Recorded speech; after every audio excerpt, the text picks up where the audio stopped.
So this is going to be a quick video on some of the legal agreements that I've used and do use with suppliers to help protect our interests and the customizations that we make with the products and offers we develop with factories. So the purpose of this video is really just to review the legal agreements that I use with suppliers and why they're important. And we'll obviously have templates to each of these that you can leverage on your own. So feel free to make a copy and leverage them as you develop relationships with your own factories. So I think one misnomer about China specifically that I would just say is that good suppliers are typically very honorable with legal agreements. If you look at Chinese culture, it's very much about hierarchy, it's very much about following the rules and following authority. And so when you bring in legal context, even if it's not technically enforceable, they tend to be really, really good about aligning with that agreement and honoring the agreement. I've personally never had any issues with a factory or anybody from China doing something incorrectly against a legal agreement. So I think these stories you hear of people getting stuff stolen and like all this nefarious stuff, well, it absolutely does happen. And that's part of the culture too. I think it's a very honorable culture. When they say they're going to do something and it's written down and we've made a commitment to each other, they honor that. And that's been my experience. So I think that these agreements do hold some water and can be used effectively to get your interests protected. So technically they need to be in Chinese to be enforceable in China, but I've never personally had an issue with using an agreement in English not being honored. Honestly and truly, if these things were violated, I mean, what are you really going to do? Are you going to go to China and hire an attorney and sue them? It's highly, highly unlikely anyway.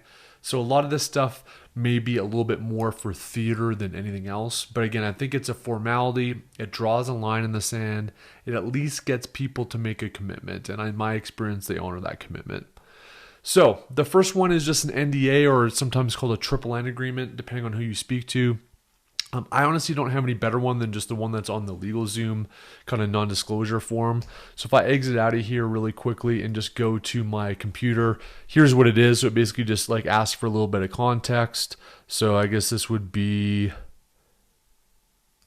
a business venture, create document. And then you come in here and you basically put in your name and your details and it kind of fills it out for you. So that's honestly what I recommend. I don't use these a lot. Honestly, I think the context for these typically are going to be when you are is when you're disclosing, say, a new feature that you don't want people to know. So let's say I'm doing these monster truck tire, these big tires with the cart manufacturer. I don't want to tell them the idea until they give us a commitment that, hey, if I tell you this idea, we don't want you using it. You may want to do it in that context. Generally speaking, I don't tend to use this in a lot of our early conversations, but I think you absolutely could if you're nervous about sharing any proprietary information. The one that's a lot more important for me is the exclusivity. So if I'm going to do a custom mold, or I'm going to do a product development investment to do a new pattern or design, or a unique feature on an existing product that they make, or even a bundle, right? If I order something from 1688 and I ship it to the factory, I don't want them to offer that bundle to anybody else because it's technically fairly easy to replicate. Somebody else could do it too. I always try to press for an exclusivity agreement. And I think what this really does is it gets a commitment from the factory on paper, written down, that they will not use this idea, this function, this offer for anybody else, including their own brands if they're ones to sell on Amazon. That doesn't prevent another competitor from going to a similar factory and having them replicate it, but you're getting a commitment at least from your particular factory. So I'll give you an example. I had a really hero product blanket that I made with the brand that I sold, the home goods brand that I sold. We had exclusivity on the color as well as on the channel of Amazon for that particular blanket. And this factory got hit up every single week with people wanting to source this blanket from them. And they would not sell it to anybody selling on Amazon, and that color was protected and unique for us.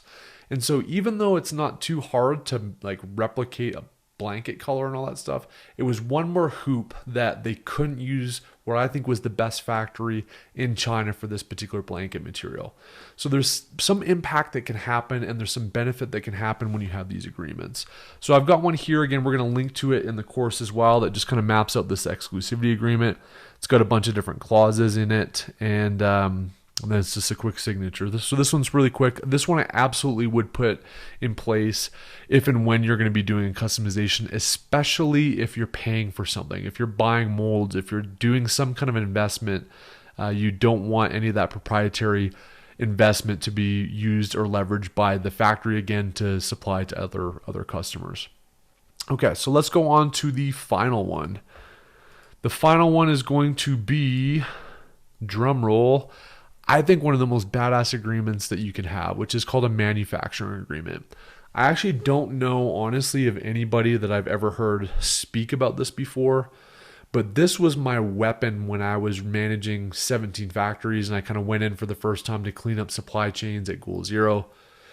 It was a total mess, and basically, the on-time delivery rate was something like 30%. So we would like place POs, and like 30% of the time they would hit their deadlines, and it was a total shit show. And I'm like, we got to fix this up. And so we created this manufacturing agreement. I've kind of adjusted it significantly to make it much more simple for our purposes. But the concept is really just to get commitments on what we expect our factories to behave like.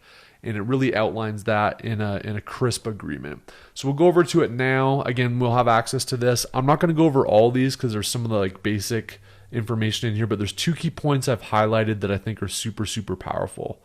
First is that anytime a factory wants to increase a price, we require that there's 6 months notice on that.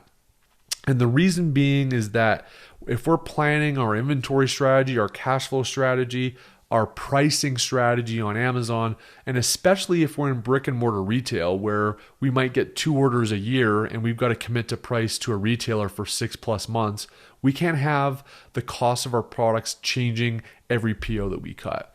So this commitment here basically just says that we require 6 months notice if you're going to change the price. And I've had to call on this thing dozens of times in my physical products career.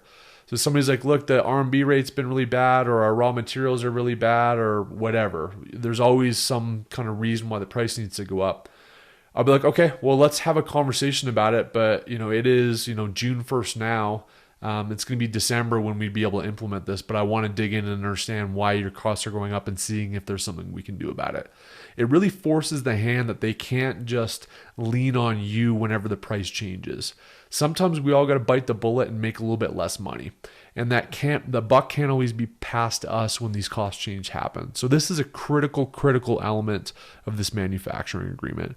The other one that I love, which again is really good for holding feet to the fire in terms of making sure that you've got an efficient factory that's aligning with the commitments in a PO, is that once a factory commits to a PO and we put a delivery date on when the product's going to be done in the PO, that's the date. It's not the following week. It's not, there's people out and we had to move it 2 weeks. No, the date's the date. We expect it to be ready on the date that was committed to in the PO. And if it's not, there's going to be some penalties and some consequences.